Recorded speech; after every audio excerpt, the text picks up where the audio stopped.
प्रधानमंत्री नरेंद्र मोदी ने भारतीय खिलाड़ियों से की चर्चा। कॉमनवेल्थ गेम्स में हिस्सा लेने जा रहे खिलाड़ियों से पीएम मोदी ने की चर्चा। बर्मिंघम में 28 जुलाई से कॉमनवेल्थ गेम्स शुरू हो रहे हैं। रवानगी से पहले प्रधानमंत्री नरेंद्र मोदी ने खिलाड़ियों से बातचीत की। उन्होंने खिलाड़ियों से पूरी ताकत से जी जान लगाकर खेलने की बात कही। पीएम मोदी ने सबसे पहले एथलीट अभिलाष सांवले से बात करते हुए कहा कि कोई नहीं है टक्कर में, कहां पड़े हो चक्कर में। उत्तर प्रदेश में तबादलों में गड़बड़ी और मंत्रियों की नाराजगी की खबर के बीच मुख्यमंत्री योगी आदित्यनाथ ने अपने मंत्रियों को नसीहत दे डाली। योगी आदित्यनाथ ने मंत्रियों से साफ कर दिया कि वे अपने स्टाफ पर आंख मूंदकर भरोसा न करें। हरियाणा के नूह जिले में डीएसपी सुरेंद्र सिंह बिश्नोई के बाद अब झारखंड के रांची में महिला दरोगा की हत्या कर दी गई। वाहनों की चेकिंग के दौरान दरोगा संध्या टोपनो को एक पिकअप वैन चालक कुचलकर फरार हो गया। हरियाणा के नूह में डीएसपी सुरेंद्र सिंह की हत्या के मामले में हत्या का मुख्य आरोपी अब तक फरार चल रहा है, तो वहीं एक आरोपी को गिरफ्तार किया गया। डीएसपी सुरेंद्र सिंह को शहीद का दर्जा दिया गया। साथ ही परिवार के एक सदस्य को नौकरी का ऐलान और 1 करोड़ रुपए की आर्थिक सहायता का ऐलान भी किया गया। दरअसल अवैध खनन रोकने गए सुरेंद्र सिंह पर माफिया ने ट्रक चढ़ा लिया था। लखनऊ के लुलु मॉल में नमाज पढ़ने के मामले में 4 आरोपियों को जेल भेजा गया। चारों आरोपियों को 1 अगस्त तक जेल भेजा गया है। 4 और आरोपियों की तलाश तेजी से जारी है। चीन अपनी हरकतों से नहीं आ रहा बाज। भूटान और डोकलाम पठार के पूर्व में चीन ने एक गांव के निर्माण का संकेत देने वाली नई उपग्रह की तस्वीरें सामने आई है। ये क्षेत्र भारत के रणनीतिक हित के लिए काफी महत्वपूर्ण है। डोकलाम ट्राई जंक्शन पर साल 2017 में भारत और चीन की सेना के बीच 73 दिनों से गतिरोध जारी था। हरियाणा के सोनीपत में बड़ा सड़क हादसा हो गया। यहां पर बोलेरो ने आगे चल रहे ट्रैक्टर को टक्कर मार दी। इस हादसे में बोलेरो सवार 3 महिलाओं और 1 पुरुष की मौत हो गई। केंद्रीय मंत्री स्मृति ईरानी ने एक प्रेस कॉन्फ्रेंस के माध्यम से कांग्रेस नेता राहुल गांधी पर साधा निशाना। कहा, सदन में चर्चा नहीं चाहते राहुल गांधी ने संसद का अपमान किया। संसद में महत्वपूर्ण मुद्दों पर चर्चा हो। यूपी में एयरपोर्ट से 20 लाख का सामान जब्त किया गया। लखनऊ एयरपोर्ट पर 10 एयरगन बरामद की गई। दुबई से लौटे शख्स से कस्टम टीम ने जब्त की एयरगन। उत्तराखंड में 3 दिन से बरसात का अलर्ट जारी किया गया है। 21 और 22 जुलाई को बारिश का येलो अलर्ट जारी किया गया। बारिश के चलते स्कूल, आंगनबाड़ी केंद्रों को बंद रखा गया। बागेश्वर, अल्मोड़ा में 12वीं तक के स्कूल बंद किए गए और टिहरी, साथ ही पिथौरागढ़ और नैनीताल में भी स्कूल बंद किए गए। दिल्ली के लिए मौसम विभाग ने येलो अलर्ट जारी किया है। मौसम विभाग के अनुसार दिल्ली में मध्यम से भारी बारिश की उम्मीद जताई जा रही है। मौसम विभाग ने दक्षिण और उत्तर गुजरात में अगले 24 घंटे के लिए भारी बारिश और तेज हवाओं को लेकर चेतावनी दी है। साथ ही सूरत के डूमस समुद्र तट पर पर्यटकों की आवाजाही पर रोक लगा दी गई। उत्तर प्रदेश के रायबरेली में भीषण सड़क हादसा। रेत से भरा ट्रक अनियंत्रित होकर कार पर पलटने से 5 की मौत। भदोखर थाना क्षेत्र के मुंशीगंज की घटना। देश में लगातार बढ़ रहे कोरोना संक्रमण के नए मामले। देश में बीते 24 घंटे में 20,557 नए केसेस दर्ज किए गए। पश्चिम बंगाल में भी बड़ा कोरोना का कहर। यहां पर 2,243 नए मरीज मिले, जबकि 6 मरीजों की मौत हो गई। महाराष्ट्र में कोरोना के बढ़ते संक्रमण के बीच में लोगों की चिंता बढ़ गई है। बीते दिन 2,279 नए मामले सामने आए और 6 मरीजों की मौत हो गई। दिल्ली में कोरोना के नए मामले सामने आ रहे हैं। यहां पर 585 नए केसेस मिले और 2 मरीजों की मौत हो गई। चीन ने अमेरिकी संसद की स्पीकर नैन्सी पेलोसी को ताइवान का दौरा न करने की दी चेतावनी। चीन ने कहा कि अगर नैन्सी ताइवान गई तो फिर कड़ा जवाब मिलेगा। ब्रिटिश पीएम पद की दौड़ में भारतवंशी ऋषि सुनक सबसे आगे चल रहे हैं। सुनक को चौथे दौर के मतदान में 118 वोट मिले हैं। आज अंतिम 2 उम्मीदवार होंगे फाइनल। रूस और यूक्रेन के बीच युद्ध लगातार जारी है। रूस ने यूक्रेन के माइकोलाइव शहर पर बड़ी संख्या में मिसाइलों से हमला किया। रूस ने हाल ही में माइकोलाइव के खिलाफ S-300 मिसाइल का उपयोग किया।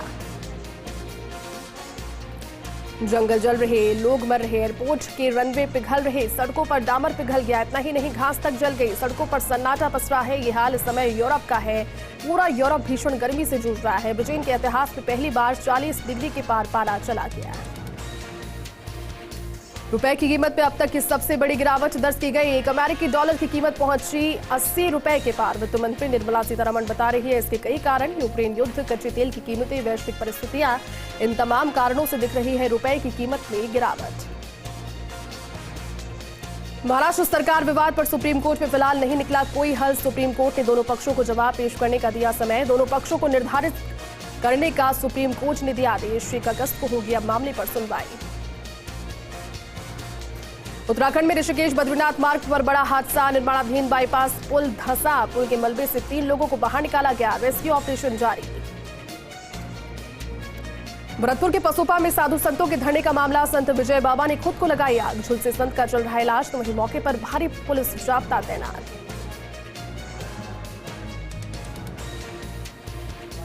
नागौर के रियाबंदी में व्यापार संघ की बैठक में हुआ हंगामा। अध्यक्ष पद को लेकर आयोजित बैठक में सर्वसहमति नहीं बनी। बैठक आगामी आदेश तक स्थगित कर दी गई।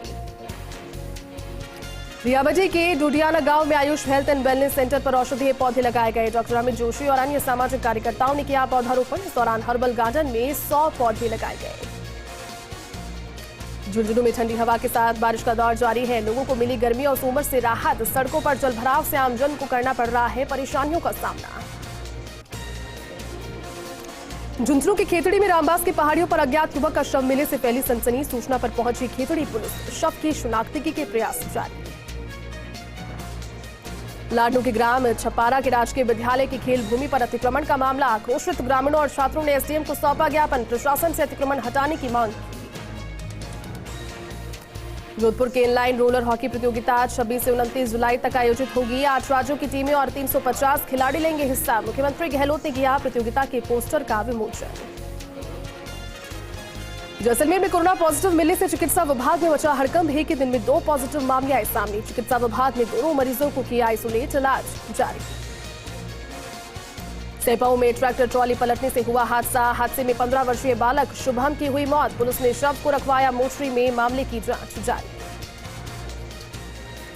श्रीगंगानगर के रायसिंह नगर में राजकीय विद्यालय पर 30वें दिन भी तालेबंदी जारी रही। छात्रों ने विद्यालय को 12वीं तक क्रमोन्नत करने की मांग पर किया धरना प्रदर्शन। शिक्षा विभाग के अधिकारियों ने छात्रों और ग्रामीणों से की समझाइश। डूंगरपुर के जौरासी थाना पुलिस ने शराब तस्करों पर की कार्रवाई। कार को किया जब्त। कार से 64 बोतल शराब की बरामद। कार चालक सहित 2 तस्करों को किया गिरफ्तार। डूंगरपुर में रीट परीक्षा को लेकर जिला प्रशासन जुटा तैयारियों में। परीक्षा को लेकर नियुक्त कार्मिकों को दिया गया प्रशिक्षण। जिले में 2 दिन में 4 पारियों में 42,696 अभ्यर्थी देंगे परीक्षा। धौलपुर के सेपाऊ में फांसी के फंदे पर लटका मिला विवाहिता का शव। मौके पर पहुंचकर एएसआई राजवीर मीणा ने शव को कब्जे में लेकर रखवाया मोर्चरी में, तो वहीं पुलिस कर रही मामले की जांच। लाडनू के जसवंतगढ़ में स्कूली बच्चों की सराहनीय पहल। पक्षियों के लिए परिंदे लगाकर दाना पानी की व्यवस्था की। प्यारी देवी तापड़िया उच्च माध्यमिक विद्यालय में विद्यार्थियों ने परिंदे बांधकर लोगों से पक्षियों के लिए दाना पानी की व्यवस्था करने की अपील की। लाडनू रेलवे स्टेशन पर व्यवस्थाओं के लिए भामाशाह आ गया है। 10 स्टील की सिंगल कुर्सियां और एक व्हील चेयर स्टेशन मास्टर को भेंट स्वरूप प्रदान किया। सवाई माधोपुर के बौली में अज्ञात चोर गिरोह का आतंक। मुख्य बाजार में गश्त कर रहे चौकीदार ने पुलिस को दी किराने की दुकान के ताले टूटने की सूचना। मौके पर पहुंची पुलिस ने दुकान के समीप मिले सरिये और अन्य औजार चोर मौके से हुए फरार। राजसमंद जिला प्रशासन ने नीट परीक्षा का आयोजन इलेक्शन मोड पर करवाने का फैसला किया। परीक्षा के लिए जिला मुख्यालय पर बनाए गए 14 सेंटर्स। कर्मचारियों को दिया गया प्रशिक्षण। सुरक्षा के किए गए कड़े बंदोबस्त। झुंझुनू के पिलानी में रसद और चिकित्सा विभाग की संयुक्त कार्रवाई। तेल मिल पर लगाया गया 18,000 का जुर्माना। बिना परमिशन 15 लीटर तेल की पैकिंग करते पाए गए। प्रवर्तन अधिकारी राम अवतार सहित खाद्य सुरक्षा अधिकारी ने की कार्रवाई। बांसवाड़ा के मुखमपुरा में 12वीं की छात्रा ने अज्ञात कारणों के चलते विषाक्त सेवन कर ली आत्महत्या। बेहोशी की हालत में कराया गया अस्पताल में एडमिट, जहां उपचार के दौरान छात्रा की मौत हो गई। पुलिस ने शव का पोस्टमार्टम करवाकर शव परिजनों को सौंपा। झुंझुनू के दलोता में धारदार हथियारों से पति पत्नी को किया घायल। मौके पर पहुंची पुलिस घायलों को कराया अस्पताल में एडमिट, तो वहीं खेतड़ी पुलिस कर रही मामले की जांच। जोधपुर के भोपालगढ़ में चिकित्सा प्रभारी अधिकारी डॉक्टर दिलीप चौधरी की अगुवाई में स्वास्थ्य केंद्रों पर आयोजित हुआ कोरोना वैक्सीन कार्यक्रम। एनएसयूआई के राष्ट्रीय संयोजक ने भी लगवाई वैक्सीन। विप्रसेना ने द्वितीय स्थापना दिवस चिंताहरण बालाजी मंदिर में मनाया। विप्रसेना की ओर से शेखावटी के संतों, पंडितों और कलाकारों का सम्मान कर भजन संध्या का आयोजन किया गया। मुख्यमंत्री की घोषणा के बाद बांसवाड़ा के 3 नए थानों को लेकर अधिसूचना जारी की गई। चौकियों की संख्या 25 से बढ़कर 27 हो गई। इस दौरान पुलिस का अधीक्षक कान सिंह भाटी भी उपस्थित रहे। पाली के देसुरी में 2 दिन से बिजली नहीं होने से ग्रामीण परेशान, अंधेरे में करने पड़ रहे काम। ग्रामीणों ने जोबा जीएसएस पर किया विरोध प्रदर्शन, तो वहीं बिजली देने की मांग की। बांसवाड़ा के दाहोद मार्ग पर 12 फीट लंबा अजगर नजर आने से हड़कंप मच गया। अजगर होने की सूचना रेस्क्यू टीम को दी गई। मौके पर पहुंची टीम ने अजगर को कड़ी मशक्कत के बाद पकड़ा और सुरक्षित जंगल में छोड़ दिया।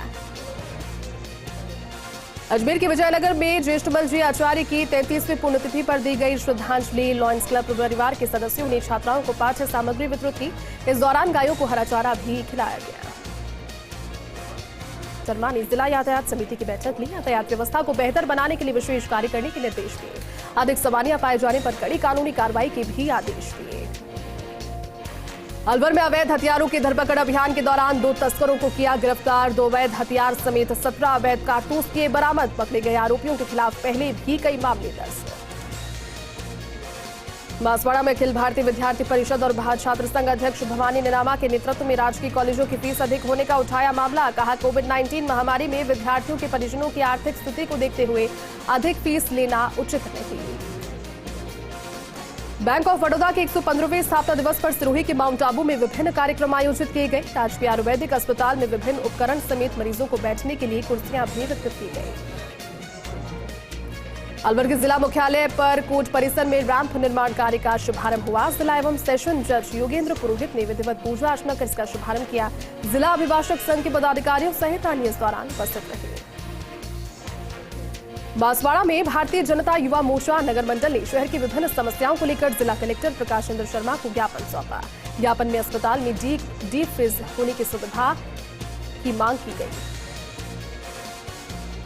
चूरू के दुधवाखारा में एक युवक को पुलिस ने गिरफ्तार किया। बस स्टैंड पर शराब के नशे में उत्पात मचा रहे युवक पर गश्त के दौरान की कार्रवाई की गई। पुलिस ने शांति भंग के आरोप में मामला दर्ज कर कोर्ट में पेश किया। चूरू में जलभराव से परेशान व्यापारियों ने एडीएम को सौंपा ज्ञापन। सड़क पर गंदे पानी की वजह से आमजन को हो रही परेशानियां। सड़क पर गंदे पानी की वजह से मौसमी बीमारियों का सता रहा डर। करौली में कोतवाली पुलिस ने एटीएम बदलकर ठगी करने वाले 3 आरोपियों को किया गिरफ्तार। पुलिस ने आरोपियों से 233 एटीएम कार्ड और 40,000 रुपए भी किए जब्त। संदिग्ध हालत में घूम रहे थे आरोपी। चूरू में अतिरिक्त जिला कलेक्टर लोकेश गौतम ने उद्योग विभाग की बैठक को किया संबोधित। अधिकारियों को उद्यमियों और औद्योगिक क्षेत्रों की समस्याओं की प्राथमिकता से समाधान करने के दिए निर्देश। सीकर में बारिश का दौर जारी है। बारिश से कॉलोनियों में हुआ जलभराव और सीकर झुंझुनू सड़क मार्ग हुआ बंद। जलभराव के चलते आम जनता को हो रही खासी परेशानी। करौली जिला स्थापना की 25वीं वर्षगांठ पर विभिन्न कार्यक्रम आयोजित किए गए। कलेक्ट्रेट सभागार में रक्तदान शिविर आयोजित किया गया, जिसमें जिला कलेक्टर सहित अधिकारियों और कर्मचारियों ने रक्तदान किया।